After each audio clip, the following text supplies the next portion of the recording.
Praise lord. దేవుని యొక్క మహా గొప్ప కృపా భాగ్యతను బట్టి మరొకసారి ఈ పరిశుద్ధ దినమున మనం ఈ విధంగా కలుసుకోవడానికి దేవుడు తన కృపా భాగ్యతను మన జీవితంలో అనుగ్రహించిన విధానాన్ని బట్టి ఆయన నామమునకే సమస్త మహిమ ఘనత చెల్లునుగాక. మరొక పరిశుద్ధ దినమున మనం ఈ విధంగా కలుసుకోవడానికి దేవుడు తన కృపా భాగ్యతను మనకు అనుగ్రహించి ఉన్నాడు. ఆయన ఎంతైనను చాలిన దేవుడు, ఆయన ఎంతైనను దయగలిగినటువంటి దేవుడు, ఆయన కృపా సత్య సంపూర్ణుడు కాబట్టి మనల్ని సజీవ లెక్కలో ఆయన జ్ఞాపకం చేసుకోమని, సజీవ లెక్కలో మనం దేవుని యొక్క నామాన్ని మహింపరిచేటువంటి కృపా భాగ్యతను దేవుడు మన జీవితాన్ని అనుగ్రహించి ఉన్నాడు. ఈ పరిశుద్ధ దినంలో దేవుని యొక్క వాక్య ధ్యానంలోకి మనం వెళ్దాం. దేవుని యొక్క వాక్యంలోకి వెళ్లే ముందుగా 1-2 విషయాలు పంచుకొని దేవుని వాక్యంలోకి వెళ్ళాలని నేను ఆశపడుతున్నాను. మనమంటూ బ్రతికి ఉన్నామంటే అది కేవలం ఆయన యొక్క ఉచితమైన కృపే. మనమంటూ జీవించున్నామంటే కేవలం ఆయన యొక్క కనికరమే. మనమంటూ సజీవులుగా ఉండి ఆయన సజీవమైన నామాన్ని మహింపరచగలుగుతున్నామంటే కేవలం ఆయన యొక్క కనికరమే. ఆయన కృప లేకపోతే మనం ఒక్క క్షణం కూడా ఈ భూమి మీద మనం ఉండలేము. ఆయన కనికరం లేకపోతే ఒక్క క్షణం కూడా మనం ఈ భూమి మీద ఉండలేము.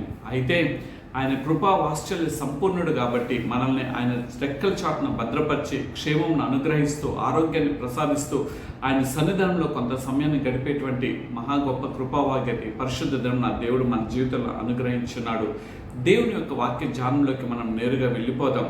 ఈ దినము దేవుడు ప్రత్యేకమైన ఒక అంశం గురించి నీతో నాతో మాట్లాడాలని ఆయన ఇష్టపడుతున్నాడు. పరిశుద్ధ లేఖన గ్రంథము మత్తయి సువార్త 18వ అధ్యాయము 35వ వచనంలో ఉన్నటువంటి మాటను ఒకసారి మనం జ్ఞాపకం చేసుకుందాం. Let us turn to the 18th chapter of Matthew 35th verse. ఏమని అక్కడ రాయబడి ఉన్నది అంటే, మీలో ప్రతి వాడును తన సహోదరుని హృదయపూర్వకంగా క్షమింపని ఎడల నా పరలోకపు తండ్రియు ఆ ప్రకారమే మీ ఎడల చేయునన్ను. ఇక్కడ క్షమాపణ గురించి ఒక అంశము ఇక్కడ మనకు తెలియజేస్తున్నది. అందరినీ మామూలుగా మనం అంటాము, కోపం వచ్చినప్పుడు వాళ్ళని తిడతాము, కోపం తీరిన తర్వాత వాళ్ళని మనల్ని క్షమించు అని అంటాము. క్షమించుట అనేది ఎంతో గొప్ప కృపా భాగ్యత. క్షమించుట అనేది ఎంతో గొప్ప ధన్యత. క్షమాపణ కలిగిన వాడి జీవితము, వాడి హృదయము ఎంతో ఉల్లాసంగా ఉంటుంది. క్షమించినట్లుగానే మనం ఉంటాం, కానీ క్షమించేవారిగా మనం ఉండం. కొన్నిసార్లు క్షమించడం కూడా ఒక నటనాపూరితమైన క్షమాపణే మనం ఇతరుల పట్ల చూపిస్తాం. నిజమైనటువంటి పశ్చాత్తాపంతో మనము క్షమిస్తే అది ఎదుటి వ్యక్తికి కూడా అది సంతోషాన్ని కలుగజేస్తుంది.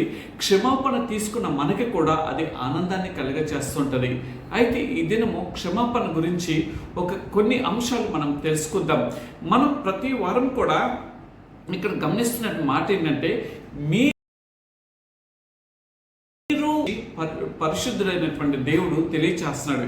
ఏమని అంటున్నాడంటే, మీలో ప్రతి వాడును తన సహోదరుని హృదయపూర్వకముగా, మనం క్షమించడం అనేది హృదయపూర్వకంగా క్షమించాలని కోరుకుంటున్నాడు. ఏదో పై క్షమాపణలు ఆయనకి ఇష్టమైనటువంటి క్షమాపణలు కాదు. పై క్షమించి మరలా లోపల వారి మీద కోపం తెచ్చుకోవడం అది మనకి మంచిది కాదు. అయితే మన హృదయపూర్వకంగా క్షమించేవారుగా ఉండాలి. వారిని హృదయపూర్వకంగా అంగీకరించేవారుగా ఉండాలి. వారిని హృదయపూర్వకంగా మనము గైకొనేవారుగా ఉండాలి. క్షమించడం మంచిదే, కానీ హృదయపూర్వకంగా మనం గైకొనకపోతే దానివల్ల ఏమాత్రం కూడా ప్రయోజనం లేదు. మన హృదయపూర్వకమైనటువంటి క్షమాపణ మన జీవితాలకు అది దీవెనకరము. హృదయపూర్వకమైన క్షమాపణ మన జీవితాలకు ఒక ఆశీర్వాదకరము.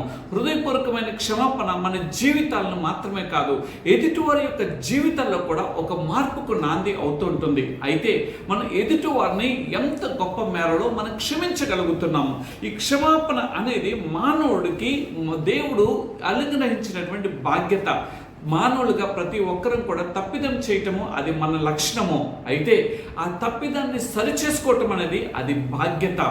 దేవుడు కూడా మీరు ఏ విధంగా అయితే హృదయపూర్వకంగా ఎదుటి వారిని క్షమిస్తారో అటువలనే అని అంటున్నాడు. మీరు క్షమించిన రీతిని బట్టి దేవుడు కూడా మనల్ని క్షమించేటువంటి దేవుడు. మనం ఈ లోకంలో జీవిస్తున్నప్పుడు అనేక విధాలుగా దేవుని యొక్క నామాన్ని అవమానపరుస్తుంటాం. దేవుని యొక్క ఔన్నత్యాన్ని మనము ఎంతగానో బాధించేటట్లుగా చేస్తుంటాం. దేవుని యొక్క మనసును ఎంతగానో దుఃఖపరిచేవారుగా మనం చేస్తుంటాము. కానీ పరిశుద్ధ లేఖన గ్రంథం ఏమని చెప్తున్నది అనంటే, హృదయపూర్వకమైన క్షమాపణ దేవుడు కూడా మనం క్షమించడానికి కారణమవుతుందని ఈ మాట ద్వారా అర్థమవుతుంది. అయితే ఈ క్షమాపణ గురించి కొంత ఉపద్ఘాతము నేను చెప్పాలని ఇష్టపడుతున్నాను. ఇది గమనించినట్లయితే పిల్లవాళ్ళలో క్షమాపణ ఎలా ఉంటుందంటే, వాడు తప్పిదం చేసినప్పుడు daddy I'm sorry, mummy I'm sorry అని అంటారు. కానీ నిజముగా వారి హృదయపూర్వకంగా వాళ్ళ క్షమాపణ చెప్తున్నారు. ఎందుకనంటే వారికి కపటం అనేది లేదు. వారిలో ఏదో పైన ఒక రీతిగా లోపలికి రీతిగా ప్రవర్తించే విధానం అనేది వాళ్ళలో లేదు. వాళ్ళు కేవలం ఏంటంటే, సార్ నేను తప్పిదం చేశాను, మా డాడీ మమ్మల్ని తిట్టారు, లేకపోతే మా మమ్మీ మమ్మల్ని కొట్టింది, కాబట్టి నేను ఆ తప్పిదం చేయకూడదు అని చెప్పి వారు హృదయపూర్వకంగా క్షమిస్తారు. చూసారా, మనకి కూడా అటువంటి క్షమాపణ హృదయం కావాలని దేవుడు ఇష్టపడుతున్నాడు. ఇప్పుడు గమనించినట్లయితే ఈ క్షమాపణ ఎలా ఉండాలి అని అంటే, మనం మార్పు నొంది పిల్లల వలె, ఈ మాటను గుర్తు చేయడం కొరకు నేను ఆ విషయం చెప్పినాను. మనం ఎలా మార్పు చెందాలి తెలుసా? పిల్లలు కనుక నన్ను క్షమించు అని అన్నప్పుడు వారు వెంటనే దాన్ని నా తండ్రి నా తల్లి నన్ను క్షమించేశారు, so I should not continue that mistake అని ఏ విధంగా అనుకుంటారో, మనము కూడా మన ఆత్మీయ జీవితం కానీ మన దైనందిన జీవితంలో కానీ తిరిగి we should not repeat whatever the mistake we have done.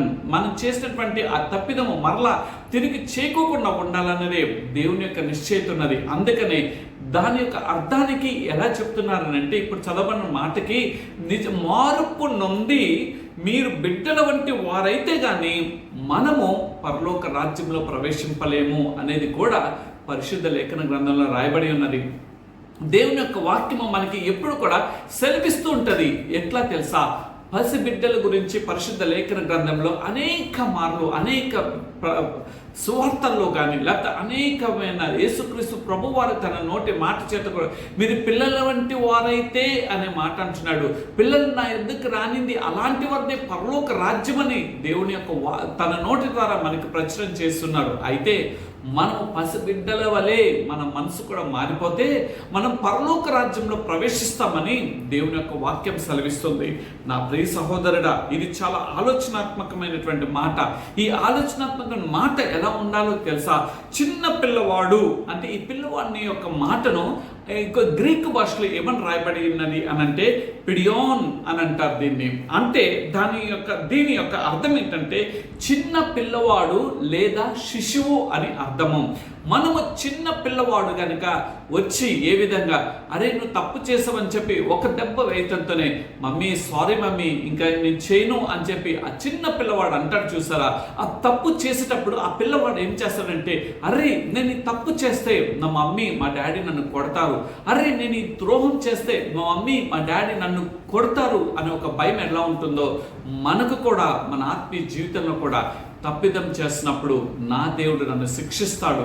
ఆ శిక్షకు నేను పాత్రుని కాకుండానట్లుగా నేను చిన్న పిల్ల వంటి వాణ్ణి నేనైతే పరలోక రాజ్యంలో నేను చేర్చబడతాను, పరలోక రాజ్య నివాసాన్ని నేను స్వతంత్రించుకుంటాను అనే ఒక భయము ఒక భక్తి మనలో రావాలి.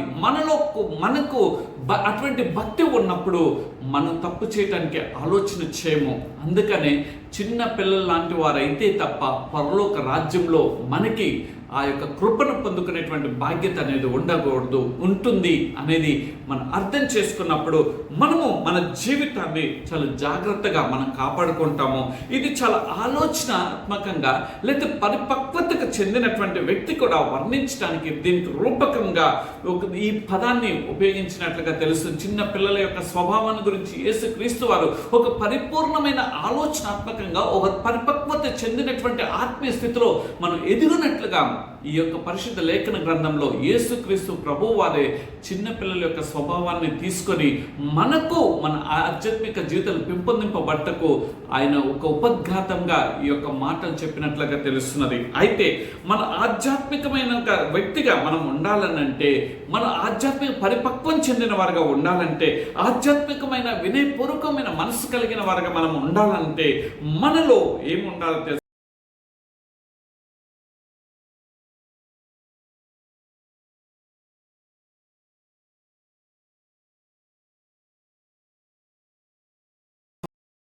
సహోదరుడా, నా ప్రియమైన సహోదరి, ఈ మాటలు వింటున్నటువంటి నీవు తెలుసుకోవాల్సింది ఏమిటో తెలుసా? నేను ఇది మొదలుకొని చిన్న పిల్లల వలె నేను జీవించడం ఎలా అని మనం తెలుసుకోవాలి అనంటే కొన్ని విషయాలు నేను తెలియచేయాలని ఇష్టపడుతున్నాను. మొదటగా చూస్తున్నట్లయితే 1 పేతురు రాసిన పత్రికలోకి మనం వెళ్దాం. 1 పేతురు రాసిన పత్రికలు మనం గమనించినట్లయితే 2వ అధ్యాయము 3వ వచనంలో రాయబడి ఉన్నది. 2వ అధ్యాయం 3వ వచనంలో ఏమని అంటే, ఇక్కడ గమనించినట్లు పేతురు రాసిన మొదటి పత్రిక 2వ అధ్యాయము 3వ వచనం నేను చదువుతున్నాను. 2, 3 వచనం కలిసి ఉంటాయి. ఇక్కడ ఉన్నది ఏంటంటే, మనలో ప్రభువు దయాళుడని మీరు రుచి చూచున్న ఎడల సమస్తమైన దుష్టత్వమును, చిన్న పిల్లలు వాళ్ళకి స్వభావం రావాలి అని అంటే వాళ్ళ దుష్టత్వం ఉండదు. వారు ఒకరికి కీడు చేయాలని, ఒకరిని బాధించాలని, ఒకరిని దుఃఖపరచాలని, ఒకరిని వేదనపరచాలనే మనసు వారిలో ఉండదు. వారిలో దుష్టత్వ లక్షణం ఉండదు. కానీ మనలో ఇదేనున్న దుష్టత్వ లక్షణం ఉన్నది. కాబట్టి చిన్న పిల్లల లాంటి స్వభావం రావాలి మనలోకి అనంటే మనం మొదట దుష్టత్వాన్ని విడిచిపెట్టేవారుగా ఉండాలి. రెండోదిగా చూసినట్లయితే ఇక్కడే ఉన్నది సమస్తమైన కపటము అనగా ఒక భర్త ఎదురుగా ఒక లక్షణము, భార్య ఎదురుగా ఒక లక్షణము, పిల్లలు తల్లిదండ్రులు ఒక విధంగా ఒక దగ్గర, తన స్నేహితుల దగ్గర ఒక విధంగా, లేకపోతే తను ప్రేమించిన వ్యక్తి దగ్గర ఒక విధంగా, లేకపోతే తనని ఇష్టపడుతున్న వారి దగ్గర ఒక విధంగా, ఇట్లా కపటము కలిగినటువంటి మనస్సు మనలో ఉండకూడదు. మనలో అటువంటి కపటం కలిగినటువంటి వారిగా ఉండకూడదు. చిన్నపిల్లల్లో కపటం అనేది ఉండదు. వారికి ఏది తెలిసిందో, ఆ సమయానికి ఏ ఆలోచన వచ్చిందో ఆ ఆలోచన ప్రతి నడిచినప్పుడు, అది శ్రమ అయినప్పుడు తల్లిదండ్రులుగా వారిని దండించినప్పుడు వారు సరిచేసుకొని, వారిలో కపటము దాచుకోకుండా సరిచేసుకొని మేము ట్రాన్స్పరెంట్గా ఉండాలనే ఒక ఆలోచన ఏ విధంగా ఉంటుందో, మన ఆత్మీయ జీవితంలో కానీ మన దైనందిన జీవితంలో కానీ మనకి కూడా అటువంటి లక్షణం కలిగిన వారిగా ఉండాలని ఈ 2వ మాట ద్వారా అర్థమవుతుంది. సమస్తమైన కపటము నుండి మనం విడుదల పొందుకోవాలి. 3వదిగా చూసినట్లయితే వేషధారణ అంటే పైన భక్తిగాను లోపల రక్తిగాను ఉండటం కాదు.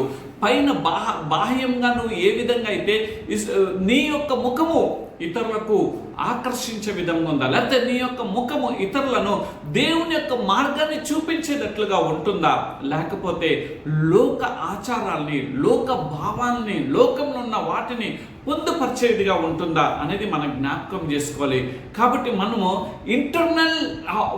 External how we are exposing to others as a good person internally, but people will see the external appearance, but our God will see the internality. అంటే ఆయన అంతరంగాన్ని పరిశోధించి వాడై ఉన్నారు, ఆయన అంతరంగాన్ని చూచి వాడై ఉన్నాడు. He is internally examination of God. మన దేవుడు అంతరంగాన్ని పరీక్షించే వాడు దేవుడై ఉన్నాడు. కాబట్టి మనలో అంతరంగంగా వేషధారణ అనేది ఉండకూడదు అని అర్థమవుతున్నది. 4వదిగా చూసినట్లయితే అసూయ. మనలో అసూయ ఎంత భయంకరంగా అండి. ఈ దినం ఒక వ్యక్తి ఎదుగుతున్నాడు అనంటే అది అసూయ. ఈ దినం ఒక వ్యక్తి బాగున్నాడు అంటే వాడిని ఎలా ఆ బాగుదల నుండి వాడిని పాడు చేయాలనేది అసూయ. లేకపోతే ఒక కుటుంబము మంచిగా ఉన్నది అంటే ఆ కుటుంబాన్ని ఎట్లా విచ్ఛిన్నం చేయాలి అది అసూయ. లేకపోతే ఒక భార్యభర్తలు ఒక అన్యోన్యంగా ఉంటే వారిరువురి మధ్య ఏదో ఒక అసఖ్యతను పుట్టించి వారిద్దరు విడిపోయేటట్లు చేసే ఇటువంటి భయంకరమైనటువంటి అసూయ కలిగినటువంటి హృదయము మనలో ఉండకూడదు. చిన్నపిల్లల్లో అసూయ ఉండదు.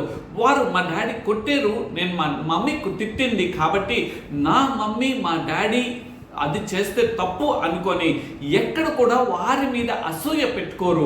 ఒకవేళ తల్లిదండ్రులు కొద్దిగా కొడితే వారి మీద కొద్దిసేపు కోపించినట్లుగా కొద్దిసేపు ఏం చేస్తారో తెలుసా, వాళ్ళు నోరు మూసుకొని మొహం ఒక విధంగా పెట్టుకొని మూలను కూర్చుంటారు. ఎప్పుడైతే మరలా నానా అని చెప్పి తన తండ్రి తన తల్లో పిలిస్తే వారిలో ఏ అసూయ ఉండదండి. వెంటనే వారు ఏం చేస్తారు తెలుసా, నా మమ్మీ పిలిచింది, నా డాడీ పిలిచారని వారు వెళ్తారు. ఈ దినం నీ ఆధ్యాత్మిక జీవితంలో అసూయతో నిండిపోయి ఉన్నావా? ఈ దినము ఈ వాక్యం అనే బీజము ద్వారా నీలో ఉన్నటువంటి ఈ అంతరంగము బాహ్యమైనటువంటి ఈ క్రియల్లో నుండి నువ్వు బయటకు రావాలని నా దేవుడు కోరుకుంటున్నాడు. 4వదిగా చూసినట్లయితే సమస్త దూషణ మాటలను మాని. మనం సమస్తమైన దూషణ మాటలు, దూషించటం, ఇతరులను దూషించటం చాలా ఈ దినం చాలా భయంకరమైనటువంటిది. అది ఒక సాధారణమైనటువంటి జీవితం లాగా అయిపోయింది. అది ఒక సాధారణమైన యథేచ్ఛగా మారిపోయింది. అది సాధారణమైనటువంటి లైఫ్గా మార్చబడింది. ఎందుకు దూషిస్తే నన్ను నేను కాపాడుకున్న వాడి దగ్గర నేను ఏదో తగ్గిన వాడిగా కనబడకూడదు. I am also the perfect person అని చెప్పి ఇంపర్ఫెక్షన్ని వాడు కప్పిపుచ్చుకొని పర్ఫెక్ట్ వేలో ఉన్నట్టుగా బాహ్యంగా చూపిస్తుంటాడు. కానీ నా దేవుడు చెప్తున్నది ఏంటో తెలుసా? ఈ వాక్యం ద్వారా ఏమంట, వాక్య విషయమే మనము ఎలా ఉండాలి తెలుసా? అపేక్షించు వారిగా ఉండాలి. అంటే దేవుని యొక్క వాక్యాన్ని, ఈ 5 విషయాలను మనం ముందు పెట్టుకొని దేవుని యొక్క వాక్యం చేత మనం అపేక్షించే వారిగా మనం ఉండాలి. అంటే దేవుని వాక్యాన్ని చేర్చుకునే వారిగా ఉండాలి. వాక్యము మనం తెలుసుకుంటే వాక్యం మనల్ని ఏం చేస్తుందో తెలుసా? స్వతంత్రులుగా చేస్తుంది. ఆ స్వతంత్రత మనకి దేవుని రాజ్యాన్ని ప్రసాదిస్తుంది. ఆ స్వతంత్రత మనకి దేవుని యొక్క రాజ్యాన్ని అందిపుచ్చుకునేటట్లుగా చేస్తున్నది. కాబట్టి నా ప్రియ సహోదరుడా, ఈ మాటలు చెప్తూ చూడండి, మాని దూషణ మాటలను మాని అనగా ఈ 5 విషయాలు నేను చెప్పినటువంటి ఈ 5 విషయాలు నేను చూసారా, ఈ 5 విషయాలను మానుకున్నప్పుడు నువ్వేమవుతావు తెలుసా? తద్వారా నువ్వు రక్షణ మార్గంలో నడిపించబడతావు. చూడండి, కొత్తగా జన్మించిన శిశువులను పోలిన వారే నిర్మలమైన వాక్యమును పాల వలన, వాక్యం అనే పాలు అనేది శిశువు తాగితే ఆరోగ్యం ఉంటుంది. వాక్యం అనేది పాలు, శిశువు ఆ తల్లి పాలు త్రాగటమో పోత పాలు త్రాగితే తన శరీరంలో అభివృద్ధి అనేది జరుగుతుంది. అదేవిధంగా ఈ 5టిని మాని నూతనంగా జన్మించాలి. ఏ విధంగా నూతనంగా జన్మించబడినటువంటి శిశువు తల్లి యొక్క పాలు అంటే ఆధ్యాత్మికమైన వాక్యం అనే పాల చేత మనం పెంపారపడినప్పుడు మన జీవితం అభివృద్ధి పరచబడుతుంది, మన జీవితం దీవించబడుతుంది, మన జీవితం ఆశ్చర్యకరంగా మార్చబడుతుంది. అప్పుడు నువ్వు రక్షణలోకి రావడమే కాదు కానీ ఇతరుల్ని కూడా రక్షణలోకి నడిపించేటువంటి బాధ్యత అనేది నీలో కలుగుతుంటుంది. కాబట్టి మనం నేర్చుకోవాల్సిన మొదటిగా వాక్య విషయమే మనం ఎలా ఉండాలి తెలుసా? మనము ఎప్పుడు కూడా అపేక్ష కలిగిన వారిగా ఉండాలి. అపేక్ష అనేది ఈ 5 విషయాన్ని మానినప్పుడు వాక్యం అనే అపేక్ష మనలో వస్తుంది. తద్వారా మనము రక్షణ మార్గంలోకి మనం ఉండటం మాత్రమే కాదు కానీ ఇతరులను కూడా మనం నడిపించగలుగుతాం. రెండోదిగా మనం చూసినట్లయితే దుష్టత్వ విషయంలో కూడా మనం అమాయకులుగా ఉండాలి. ఇది 1 కొరింథీయులు రాసిన పత్రికలోకి వెళ్దాం. 1 కొరింథీయులు రాసిన పత్రిక 14వ అధ్యాయము 20వ వచనం చూడండి. సహోదరులారా, మీరు బుద్ధి విషయమై పసిపిల్లలు కాక ఇంకా తర్వాత దుష్టత్వం విషయమై శిశువులుగా ఉండడి. ఇందాక నేను చెప్పి ఉన్నాను కదండి, చిన్న పిల్లలకి దుష్టత్వం చేయటం అనేది ఇష్టం ఉండదు. వారికి తెలియదు ఎలా చేయాలో, దుష్టత్వం తెలియదు. వారు వాంటెడ్గా చేయరు, వారు unwantedly sometimes it may happens. But మనమున్నాం చూసారా, whatever we are doing it's wantedly we are doing. ఎందుకో తెలుసా? దేవుని వాక్యం మనకు తెలుసు. దేవా, ఈ తప్పు చేయటం వల్ల నిజం నిన్ను వలె నీ పొరుగు వారిని ప్రేమించమనే మాట నీకు తెలియదా? లవ్ దై నైబర్ యాజ్ దై సెల్ఫ్ అనేది నీకు తెలియదా? But you know what we are doing. We don't know the inner depth of that word. That's why we are not loving others. మనము దానిలో ఉన్న మిగుడమైన సత్యం తెలియకే మనము ఇతరులను ప్రేమించే వారిగా మనం ఉండట్లేదు, ఇతరుల పట్ల జాలి కలిగిన వారిగా మనం ఉండట్లేదు. అందుకనే మనము ఈ యొక్క పెంపారేటువంటి పరిస్థితుల్లో మన జీవితం లేకోకుండా దేవుని యొక్క వాక్యము ఏమని అంటుందంటే, దుష్టత్వంలో నుండి మనము పెంపారింపబడి మనము వాటిల్ని మనం తప్పించుకొని బయటికి రావాలి అని ఈ మాట ద్వారా. ఎలా? పసిపిల్లలు కనుక దుష్టత్వం వారికి ఉండి దుష్టత్వం ఏంటో వారికి తెలియకోకుండా సరైన మార్గంలో వారు జీవిస్తుంటారు. కాబట్టి ఆ సరైన మార్గంలో నీవు నేను కూడా జీవించాలన్నదే, నీవు నేను కూడా వాక్యాన్ని అనుసరించి ఉండాలన్నదే, నీవు నేను కూడా వాక్యానుసారమైనటువంటి జీవితం జీవించాలన్నదే కోరుకుంటున్నారు. కాబట్టి వాక్యానుసారమైనటువంటి అనుభవంలోకి మనం వెళదాం, వాక్యానుసారమైనటువంటి జీవితం జీవించేవారు ఉందాం, వాక్యానికి అనుకూలమైనటువంటి బ్రతుకులో బ్రతికేవారుగా మనం ఉందాం. కాబట్టి మనలో ఉన్న దుష్టత్వాన్ని మనం మానటం ద్వారా, తర్వాత ఉంది చూడండి అక్కడే 14:20లోనే అక్కడ రాయబడింది ఏమిటో తెలుసా, తద్వారా మనం పరిపూర్ణులుగా మార్పు చెందగలుగుతాం. పరిపూర్ణత అనేది మనలోకి వస్తుంది. మనము ఆ దుష్టత్వాన్ని విడిచిపెట్టినంత కాలం కూడా మనలో పరిపూర్ణత అనేది రాలేదు. We are in the 50% in this world and also we are searching for the word of God. మనం దేవుని యొక్క వాక్యం కొరకు పరిగెడుతుంటాము, వెతుకుతూ ఉంటాము, మరలా లోకం వైపు వెళ్తుంటాము. బట్ నా దేవుడు చెప్తున్నది ఏంటో తెలుసా, మీరు లోకంలో ఉండండి అని అన్నారు, కానీ లోకులతో కలవద్దు అని అన్నారు. అంటే లోక ఆచారాలు, మనుషులతో స్నేహం చేయవద్దని ఆయన చెప్పలేదండి, వారి ఆచారాలు పాటించకూడదు. ఒక మాట చెప్పన, నా దేవుడు చెప్పింది ఒకే ఒక మాట ఇక్కడ నాకు జ్ఞాపకం వస్తున్నది. చాలా మంది అన్య సహోదరులు అంటున్నటువంటి మాట ఏంటంటే, మేమిచ్చినటువంటి ప్రసాదాలు క్రైస్తవులు ఎందుకు తీసుకోరు అని అంటూ ఉన్నారు. నేనంటాను, మీరు ఆ యొక్క మాట్లాడినటువంటి విగ్రహం దగ్గర పెట్టి దాన్ని పూజిస్తే దాంట్లో విలువ లేని దాన్ని నేను ఎందుకు తినాలి అని నా యొక్క ఆలోచన. అంతే తప్ప మీరు పెట్టింది తినకూడదు అనేది కాదు. మీరు అక్కడ పెట్టుకోకుండా మీరు తీసుకొచ్చి మొత్తం నాకు ఇవ్వండి, నేను తింటాను అని అంటాను నేను. ఎందుకనంటే మాట్లాడని వాటితో నువ్వు పాలి భాగస్థుడు అయ్యి వాటి వల్లే నేను మారిపోకుండా ఉండు నిమిత్తమే నేను దాన్ని తీసుకోవట్లేదు. అంతే తప్ప ఏదో నేను ఇతర యొక్క వారిచ్చిన ప్రసాదాన్ని తీసుకోపోవటానికి కారణం ఏంటంటే ఇదే మూల కారణం తప్ప వేరే కారణం కాదు. దేవుడు అంటున్నాడు, నేను తప్ప వేరొక దేవుడు లేడు అని ఎందుకని అన్నాడు తెలుసా, నేనే మొదటి వాడును కడపటి వాడును.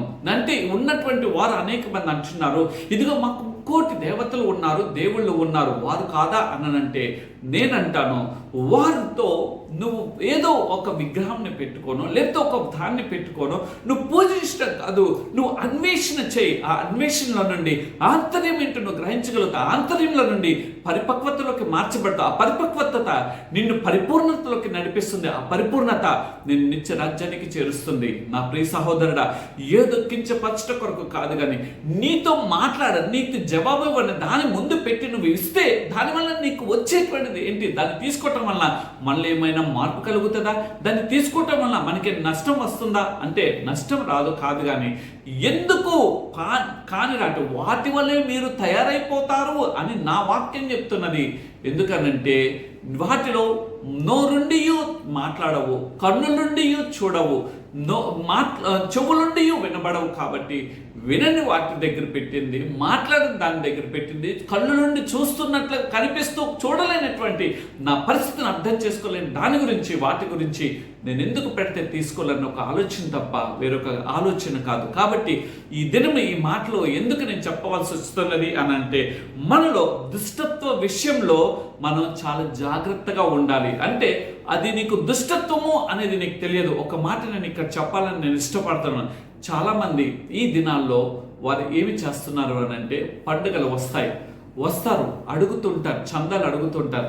నేనైతే చాలా అద్భుతంగా చాలా జాగ్రత్తగా తప్పించుకొని వెళ్ళిపోతాను. ఎందుకంటే వాటిలో పాలిభాగస్తులు ఎవరైనా బాగోకుండా వస్తే తప్పక సహాయం చేయాలి. అంతే నా దేవుడు చెప్పాడు, నిన్ను నువ్వు ఎలా ప్రేమించుకుంటావరా నీ ఇతరులను కూడా, నీ సహోదరుని కూడా ప్రేమించమని నా దేవుడు చెప్పాడు తప్ప విగ్రహాలకి ఇవ్వమని నా దేవుడు చెప్పలేదు. బాగోలేదా రా, నా చేతనైంది 100 రూపాయలు ఉంటే నేను 100 రూపాయలు ఇవ్వడానికి సిద్ధమే, కానీ వాటికి దుష్టత్వ క్రియల కొరకు నేను పాలి భాగస్తుని అవను అని ప్రతి క్రైస్తవుడు కూడా ఆలోచించాలి. ఎప్పుడైతే ఇటువంటి ఆలోచనాత్మకంగా మానవుడు ఉంటాడో తద్వారా పరిపూర్ణతలోకి నడిపింపబడతాడు. ఇదే 1 కొరింథీయులు 14:20 నుండి మాట మనకు తెలియచేస్తున్నది. మూడోదిగా మనం గమనించినట్లయితే ఏమిటంటే తెలుసా, మత్తయి సువార్త 14 వెళ్దాం. మత్తయి సువార్త 18 4 చూడండి, కాగా ఈ బిడ్డ వల్ల తన్ను తాను తగ్గించుకుని వాడెవడో వాడే పరలోక రాజ్యంలో గొప్పవాడు. నువ్వు తగ్గింపు. there is no obedience today. Husband is not loving wife is not obeying to husband's word, and children is also they are not giving respect to their parents. ఈ దినంలో ఏమైపోతున్నాయో తెలుసా, ఈ దినంలో ఈ కుటుంబాలన్నీ కూడా విచ్ఛిన్నమైపోవటానికి కారణం పిల్లలు మాట వినని స్వభావం ఎక్కడ ప్రారంభింపబడుతుందో తెలుసా? మొదట వాడు వేరుగా ఉన్నప్పుడే, ఆ వేరు వస్తున్నది కదా, ఆ చెట్టు మొలకెత్తుతున్నప్పుడే ఆ క్రింద వేరు ఏ విధంగా తన జీవితాన్ని తను పనంగా పెట్టి, అంటే తల్లిదండ్రులు పనంగా పెట్టి వారు నలిగిపోతూ వీరిని అభివృద్ధి పరుస్తున్నారో, ఆ యొక్క మొలకెత్తుతున్న సమయంలోనే వారు చేయవలసింది ఏంటో తెలుసా? అది వంకర మార్గం వెళ్ళకోకుండా ఒక కర్రో ఏదో ఒకటి ఒక అడ్డు పెట్టి దాన్ని తిన్నగా తీసుకెళ్ళాలి. అందుకనే సామెతల గ్రంథకర్త ఒక మాట రాస్తాడు కదా, తండ్రి ప్రేమించిన కుమారుడిని శిక్షించాలంట. వాడు శిక్షించకపోతే నీ కుమారుడే నీకు శత్రువైపోతాడని కూడా ఉన్నది. నా ప్రియ సహోదరుడా, నా ప్రియమైన సహోదరి, ఇదేమన్నా మనం నేర్చుకోవాల్సింది ఏమిటో తెలుసా? కుమారుడు కుమార్తె తల్లికి తండ్రికి లోబడాలి. ఒకవేళ వారు చదువుకోలేని వారై ఉండవచ్చేమో, వారు చదువు లేని వారై ఉండవచ్చు, లేకపోతే నీ అంత జ్ఞానం లేని వారై ఉండవచ్చు, కానీ దే ఆర్ యువర్ పేరెంట్స్. వారిని తల్లిదండ్రులు. Mother has given her blood and everything, whatever the obstacles came in her life, she faced all those obstacles and she gave birth to you. But how much respect you are giving to your parents? నీ తల్లిదండ్రులకి ఏమిస్తున్నావు? నీకు ఒక చిన్న దెబ్బ తగిలితే రక్తం కారిపోతుందని చెప్పి తల్లి యొక్క గుండె పగిలిపోతా, అయ్యో నా కుమారుడి రక్తం కారిపోతాంది, నా కుమార్తె యొక్క రక్తం కారిపోతుంది అని చెప్పి తల్లి ఏడుస్తూ ఆ బిడ్డ యొక్క రక్తాన్ని తుడుస్తూ కట్టు కడుతూ టాబ్లెట్లు వేస్తూ ఏదో ఆయింట్మెంట్ రాసి నా కుమారుడికి మళ్ళీ ఏమైందని హృదయకాల్సి నేను లెగోకముందే నీ యొక్క తగిన గాయంలో చూస్తూ ఉంటుంది తల్లి. But what the respect you are giving to your parents, what the respect you are giving to your mother, to your father, my dear son and my dear daughter. ఈ దినం నన్ను నేర్చుకోవాల్సింది, నీవు ఏమి చేయలేదు తెలుసా? లోబడిపోయి జీవించు. లోబాటు ఎంత తెలుసా అండి? యోసేపు గారిని తన అన్నలు ఏం చేశారనంటే భయంకరంగా చిత్రహింసలు పెట్టి ఉన్నాడు. యోసేపు గారు ఒకవేళ వాళ్ళ అన్నలందరినీ ఎదురాడకపోవచ్చు, కానీ వాళ్ళందరినీ ఒక రాయి ఒక కర్ర తీసుకొని వాళ్ళందరికీ భయపెట్టి పారిపోయి వెళ్ళిపోవచ్చు యోసేపు. కానీ he not done that thing. ఆయన ఏం చేశాడు తెలుసా? సమస్తాన్ని ఓపికతో గుంటలు వేసిన ఓపిక పట్టాడు. లేకపోతే వారు హింసలు పెడుతున్నా ఓపిక పట్టారు. వాడిని ఆ యోసేపు గారిని తీసుకెళ్ళి అమ్మివేయటం చేస్తున్న సమయం యోసేపు గారు పెట్టారు. యోసేపు గారు నేను అనుకుంటాను, ఆయన గురించి చరిత్ర చదువుతున్నప్పుడు ఇది అంతా కూడా నా దేవుడే నా పట్ల చేస్తున్న ప్రణాళిక అని అనుకున్నాడేమో. అందుకని యోసేపు గారు అంత క్లిష్ట పరిస్థితులు వచ్చినా, అంత వేదనకరమైన పరిస్థితులు వచ్చినా, అంత బాధాకరమైన పరిస్థితులు వచ్చినా, తన అన్నలే తన మీద అంత భయంకరమైనటువంటి ఆ ఉగ్ర రూపము దాల్స్తున్నా మౌనంగా ఎందుకున్నాడంటే he thought that my God is looking each and everything. నా తండ్రి అన్నీ కూడా చూస్తున్నాడు. he is the answerer, he is my judge అని అనుకున్నాడేమో. ఆయన చూచుకుని వాడే అని అనుకున్నాడేమో. ఆయన తప్పక నా పట్ల కార్యం చేస్తాడని యోసేపు గారు ఓపిక పట్టి ఉన్నాడేమో. అయితే ఐగుప్తు దేశంలోకి వెళ్ళి ఉన్నాడు, లోబడిపోయినటువంటి జీవితము.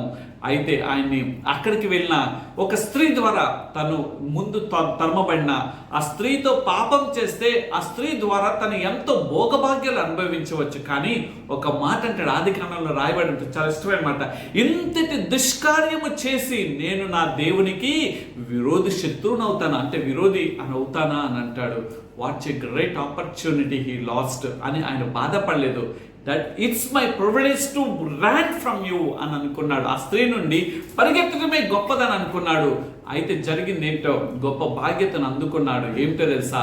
చెరసాలకు వెళ్ళిన ఆ యొక్క దేవుడు తనని జ్ఞాపకం చేసుకొని ప్రధానమంత్రి స్థానం, ఈ యొక్క రాజు యోసేపు గారు మాట వినుకోకుండా ఏమి చేసేవాడు కాదండి. యోసేపు గారు నేను రాజుననే విషయం కూడా మర్చిపోయి totally kept burden on Joseph. ఆయన యోసేపు గారి మీద పెట్టాడండి. అందుకనే యోసేపు గారి జీవితంలో కూడా గొప్ప అద్భుతమైన దేవుడు చేస్తున్నాడు. Where it all came because of his obedience.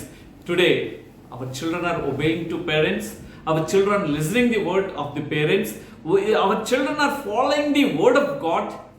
మనం ఎట్లాంటి భయంకరమైన పరిస్థితుల్లో మనం ఉన్నాం. ఈ లోబాటుతనము ఎక్కడికి తీసుకువెళ్ళిందో తెలుసా? అతని జీవితాన్ని గొప్పనిగా చేసింది. అదే కదండి 18:4 ఉంది చూడండి, తగ్గించుకుని వాడెవడో వాడే పరలోక రాజ్యంలో శిశువు బిడ్డల్ని, చిన్నపిల్లల్ని వాడు తగ్గించుకుంటాడే. నువ్వు మాట్లాడుకో, తగ్గి ఉండరా అంటే వాడు లోబడిపోతే అమ్మో మాట్లాడితే మా నాన్న కొడతాడేమో, అమ్మో మాట్లాడితే మా అమ్మ కొడతాదేమో అని వాడు తగ్గించుకుంటాడు. Then after some time daddy will call and mother will call and what they say, you are my loved kid, you are my loved child, that's why I had given small అని అంటారు. నా చిన్నది ఏదో నిన్ను కొంత శిక్షించాను కాబట్టి నువ్వు తగ్గించుకున్నావు, so now I'm loving you my son, I'm loving you my daughter అని అంటారు. ఈ దిన అటువంటి తగ్గింపు అనేది నీలో కావాలి. చిన్న పిల్లల లాంటి తగ్గింపు మనలో వచ్చినప్పుడు పరలోక రాజ్యంలో గొప్పవారిగా మనం చేయబడతామని దేవుని యొక్క వాక్యం సెలవిస్తున్నది. 4వదిగా మనం చూసినట్లయితే కీర్తనకారుడు 51 సంకీర్తనలో రాయబడి ఉంటుంది. 51 సంకీర్తన ఒక్కసారి మనం ఆలోచించేద్దాం.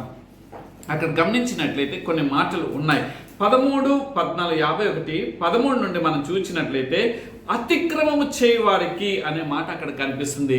అంటే చిన్నపిల్లలు క్రమము కాని పద్ధతిలో వెళ్ళినప్పుడు వెంటనే వాళ్ళు క్రమంలోకి వస్తారు. అంటే అతిక్రమాన్ని వాళ్ళు విడిచిపెడతారు. అతిక్రమము గురించి అక్కడికి మనకు కనిపిస్తుంది. అక్కడ చూసినట్లయితే దేవా 10వ వచనం నుండి, దేవా నాకు శుద్ధ హృదయం కలుగ చేయము. శుద్ధ హృదయము చిన్న పిల్లలకి they won't have any partiality in their life. వాళ్ళ ట్రాన్స్పరెన్సీగా వాళ్ళ హృదయం ఉంటుంది. Heart will be in a transparent manner. But what about our heart? ఎంతగా మనలో కుషిద్దాలు ఉన్నాయి. ఇందాక చెప్పి ఉన్నాను కదండి, మన హృదయం అంత ఘోరమైన పాపంతో నిండిపోయి దాన్ని బాగు చేయవాడు ఎవడు అని దేవుని యొక్క వాక్యం సెలవిస్తున్నది. నా ప్రియ సహోదరుడా, మనలో చిన్నపిల్లల లాంటి శుద్ధ హృదయం కావాలి. ఇంకా తర్వాత ఉంది శుద్ధ హృదయము, తర్వాత స్థిరమైన మనస్సు. అంటే నా తండ్రి ఈ తప్పు చేస్తే నన్ను కొడతాడు అని చెప్పి అది చేయకూడదని స్థిరమైన కమిట్మెంట్. ఆ చిన్న పిల్లవాడు ఎలా ఉంటాడో నేను కూడా నేను తప్పిదం చేస్తే, నేను గనక ఈ యొక్క తప్పు చేస్తే నా దేవుడు ఊరుకోడు. కాబట్టి why should I look that one, why should I do that wrong, why should I step into that wrong steps అని చెప్పి మనం అనుకొని I have to bound this is the step which my word of God is saying. నా దేవుని యొక్క వాక్యము ఈ విధంగా చెప్తాంది, నేను ఇది చేయకూడదు, ఇది పాపము అని అంటే పాపము, ఇది శాపం అంటే శాపము, ఇది దోషం అంటే దోషము, ఇది వేదన అంటే వేదన, ఇది దుఃఖము అంటే దుఃఖం అని నా దేవుని యొక్క వాక్యం చెప్తున్నప్పుడు why should I go against that? కాబట్టి మనం స్థిరమైన మనస్సును కలిగిన వారిగా ఉందాం. మనది ఒక చంచలమైన మనసు వద్దు. నీలో అటువంటి చంచలమైన మనసు ఎప్పటికైనా నష్టాన్ని వాటింపచేస్తుంది. కాబట్టి మనము ఎలా ఉందామంటే స్థిరమైన మనస్సు కలిగిన వారిగా ఉందాం. 3వది ఇంకా తర్వాత వచ్చి దేవుని సన్నిధానము. పిల్లలకి ఆదివారం రావడంతోనే చాలామంది పిల్లలు నేను చూస్తుంటాం, సండే స్కూల్కి వెళ్ళాలి డాడీ, అమ్మ సండే స్కూల్కి వెళ్ళి నన్ను తొందరగా దించి రండి అని చెప్పి పిల్లలు ఆతురత కలిగిన వారిగా ఉంటారు. అలానే చిన్న పిల్లల వల్లే మనం కూడా దేవుని సన్నిధానానికి ఆతురత కలిగిన వారిగా ఉండాలని ఈ మాట ద్వారా అర్థమవుతుంది. 4వదిగా చూసినట్లయితే పరిశుద్ధాత్మతో. అక్కడ ఈ మాటలన్నీ కూడా 10 నుండి 13 వరకు ఉన్నటువంటి మాటలు నేను చదువుతున్నాను. పరిశుద్ధాత్మ నా యొద్ద నుండి తీసివేయకుము అని అంటున్నాడు దావీదు మహారాజు గారు. నీలో ఉన్నట్టు దేవుడి అనుగ్రహించిన పరిశుద్ధాత్మ మనం ఒక్కసారి పొందుకున్నప్పుడు దాన్ని పాడు చేసుకోకూడదు. మనము కొన్నిసార్లు శరీరరీతిగా పడిపోతుంటాం. పడిపోయిన నీతిమంతుడు 99 మార్లు పడిపోయినప్పటికీ దేవుని సన్నిధిలో గోజాడినప్పుడు మరలా తిరిగి లేవనెత్తు వాడై ఉన్నాడు నా దేవుడు. మనలో అటువంటి పరిశుద్ధాత్మను తీసివేయకుండా ఉండినట్లుగా దేవుని సన్నిధి చిన్నపిల్లలు కనుక ఎల్లప్పుడూ అయ్యో I must be transparent to my parents అని చెప్పి వాళ్ళు ఏ విధంగా అయితే వారి హృదయం ఉంటుంది, పసిపిల్లలటువంటి హృదయం. అందుకనే పరలోక రాజ్యం అలాంటి వారిదని మనకు అర్థమవుతుంది. ఈ పరిశుద్ధాత్మను తర్వాత రక్షణ ఆనందమును నాకు కలుగజేయమని అంటున్నారు. చూడండి అక్కడే ఉంది రక్షణ ఆనందమును. 12వ వచనం, నాకు మరలా పుట్టించుము. రక్షణ అనే ఆనందము మరలా ఏదైతే నేను ఆ రక్షణ అనేలో ఉన్నటువంటి ఆనందాన్ని నేను పోగొట్టుకున్నానో again rebuild me my Lord, remake me and reconstruct అని చెప్పి తన్ను తానుగా ఏ విధంగా రక్షణ ఆనందం మరలా కలుగ చేయమని అంటున్నాడో, పుట్టించమని అంటున్నాడో మన జీవితం కూడా అటువంటి రక్షణ ఆనందాన్ని పొందుకోవాలంటే చిన్న పిల్లల లాంటి స్వభావాన్ని కలిగిన వారిగా మనం ఉండాలి. ఎప్పుడైతే మనం కలిగి ఉంటామో తద్వారా ఏం చేయబడుతుందో తెలుసా? అతిక్రమం చేయే వారికి మన త్రోవల్ని బోధించేవారుగా, those who are going out of the rule, out of the commandment, out of the rules of the Lord, then we can say that is not the right path, that is not the right route, that is not the right way you have to enter అని చెప్పి మనం వారికి బోధించగలుగుతాం, వారికి సరిచేయగలుగుతాం. నా ప్రియ సహోదరుడా, మనము అటువంటి అతిక్రమాన్ని నడిచే వారికి ఒక క్రమ పద్ధతులు నడిపించేటట్లుగా బోధించే విధానంలో మనం ఉన్నామా? బోధించే వారికి మనం ఉన్నామా? అంతే మాత్రమే కాదు, పాపులు అంట మన తట్టు 13వ వచనంలో పాపులు నీ తట్టు తిరుగుదురు. ఎప్పుడైతే నువ్వు సరైన మార్గంలో ఈ పైన చెప్పినటువంటి 5 విషయాలను నువ్వు సరిగ్గా ఉంటావు, 10 నుండి 12 వరకు ఉన్నటువంటి ఆ యొక్క వాటిని నువ్వు సరి చేసుకుంటావో, పాపులు అనగా ఎవరైతే దేవునికి దూరస్తులుగా ఉన్నారో, ఎవరైతే క్రమం కాని మార్గంలో వారు జీవిస్తున్నారో వారినంట నీ మార్గం ద్వారా, అంటే నీ నడవడిక ద్వారా, నీ క్రియల ద్వారా, నీ చూపుల ద్వారా, నీ తలంపుల ద్వారా, నీ యొక్క నడవడిక ద్వారా వారు నీ వైపు తిరిగి అరే వారిని చూస్తుంటే యేసుక్రీస్తు ప్రభు వారి యొక్క మార్గం కనిపిస్తుందిరా, వారిని చూస్తుంటే వారు సరైన మార్గంలో ఉన్నారా, వారిలో ఇట్లా వేరెత్తి చూపించిన తప్పు నాకు ఏది కనబడట్లేదని అంటే ఎంత గొప్ప కృపా భాగ్యత అది. అప్పుడు వారు ఏమనుకుంటారంటే I have to follow him, వారిని నేను అనుసరించి నడవాలి అని ఒక ఆలోచన వారిలో కలుగుతుంది. నా ప్రియ సహోదరుడు, నా ప్రియమైన సహోదరి, ఈ మాటలు వింటున్నటువంటి 4 విషయాల్లో మనం ఎలా ఉన్నాం, మనం ఏ విధంగా ఉన్నాం, మనం ఏ విధంగా జీవిస్తున్నాం, దేవునికి అనుకూలమైనటువంటి జీవితం జీవిస్తున్నామా, లేకపోతే మన ఇష్టమైనటువంటి మార్గంలో మనం జీవిస్తున్నామా, దేవునికి అయిష్టత కలిగించేటువంటి జీవితంలో ఉన్నామా, దేవునికి ఇష్టమైనటువంటి జీవితాన్ని మనం జీవిస్తున్నామా, దేవుని వాక్యం అనే పాల చేత మనం పెంపారింపబడుతున్నామా, లేకపోతే దేవుని యొక్క మార్గానికి మనం దూరస్తున్నాం, భ్రష్టాత్మలోకి మనం వెళ్తున్నామా? ఒక మాట నేను చూపించిన ముందుకు వెళ్ళిపోతాను. చూద్దాం యెషయా గ్రంథంలోకి మనం వెళ్ళినట్లయితే అక్కడ ఒక మాట మనకి కనిపిస్తుంది. యెషయా గ్రంథము 6వ అధ్యాయము 10వ వచనం చూడండి. వారు కన్నులతో చూచి, చెవులతో విని, హృదయంతో గ్రహించి, మనస్సు మార్చుకొని స్వస్థతకు పొందకపోవునట్లు ఈ జనుల యొక్క హృదయము క్రొవ్వు చేసి, ఇది నేను చెప్తున్నది కాదండి, వారు దేవుడు ఎన్నో వారి కన్నుల ముందు మన పితరులైనటువంటి ఆ యొక్క ఇశ్రాయేలు జనం, మన పితరులకి ఆయన కన్నుల ముందే ఎన్నో గొప్ప కార్యములు దేవుడు చేయలేదా? వారి చెవులు వినపడినట్లుగా ఎంత అద్భుతమైన కార్యములను వారు విని ఉన్నారు. వారి క్రియలు కూడా వారితోనే దేవుడు ఒక్క బట్ట నలకపోకుండా, చెప్పులు అరిగిపోకుండా, పగలు మేఘ స్తంభంగాను, రాత్రి అగ్ని స్తంభంగాను తినటానికి దేవదూత తినే ఒక మన్నాను దేవుడు ఇస్తే వారికి ఏం పట్టిందండి? క్రొవ్వు పట్టి. ఇక్కడ నేను అంటున్నా కాదు, భక్తుడు రాస్తుంది, భక్తుడితో ఆయన పరిశుద్ధాత్మ దేవుడు రాయించిన మాట. క్రొవ్వు పట్టి వారు ఏం చేశారు తెలుసండి? చూడండి, క్రొవ్వు వారి చెవులు మందపల్లి, వారి కన్నులు మూయించునని చెప్పాను. చెవులంట మందమైపోయినాయి అంట, కన్నులు మూతపడినాయి అంట. ఇంతగా దేవుని యొక్క వాక్యం మనకి ప్రబోధిస్తుంటే వాట్ వీఆర్ డూయింగ్ నౌ, మనం ఏం చేస్తున్నాం? దేవుని యొక్క వాక్యాన్ని అంగీకరించే వారిగా ఉంచున్నామా, లేకపోతే మన పితరుల వల్లే మన కన్నులతో మన అనేకమైన ఆశ్చర్యమైన స్వస్థతలు జరిగినాయండి, గొప్ప కార్యములు జరిగినాయండి. నిజమే కదండి, బానిసకరమైన బ్రతుకుల నుండి మన పితరులను దేవుడు రక్షించి వారికి స్వస్థతను అనుగ్రహించి ఆ బానిస బ్రతుకులను వండుకోకుండా నా బిడ్డలు బానిసలు కాదు, వారు రాజైన యాజక జన సమూహంలో నా బిడ్డలను దేవుడు జ్ఞాపకం చేసుకొని వారిని తీసుకొని వస్తే వారి కన్నులు ఎదురుగా చూసారు, చెవులతో విన్నారు, వారి యొక్క చేతులతోనే వారి క్రియలు అనుభవించున్నారు. కానీ వారికి చెవులంటే మందగిలినాయి అంట, కళ్ళు మూసుకుపోయినాయి. ఏదన్నా నీ జీవితం, నా జీవితం ఒకవేళ అలా ఉంటే, దేవా మా కన్నులు మూసుకుపోకూడదయా, మూసుకుపోయినాయి, మా మనోనేత్రలను మూసుకుపోయినాయి ప్రభా, మరలా ఏ లోకమనే నేత్రలు తెరవబడియో ఆ లోకమనే నేత్రలు మూయబడి మనోనేత్రములు తెరవనే ప్రార్థన మనం చేసుకుందాం. ఆ ప్రార్థన ద్వారా మన జీవితంలో కార్యాలు మనం చూడగలుగుతాం. ఆ కార్యాలను చూసినప్పుడు మన అద్భుతం మన జీవితంలో అనుభవించగలుగుతాం. ఆ అద్భుతాన్ని అనుభవించగలిగినప్పుడు మన దేవుని యొక్క పరిశుద్ధాత్మ చేత నింపబడతాం. ఆ పరిశుద్ధాత్మతో నింపబడినప్పుడు మనం పరలోక రాజ్య నివాసులుగా పొందుకుంటాం.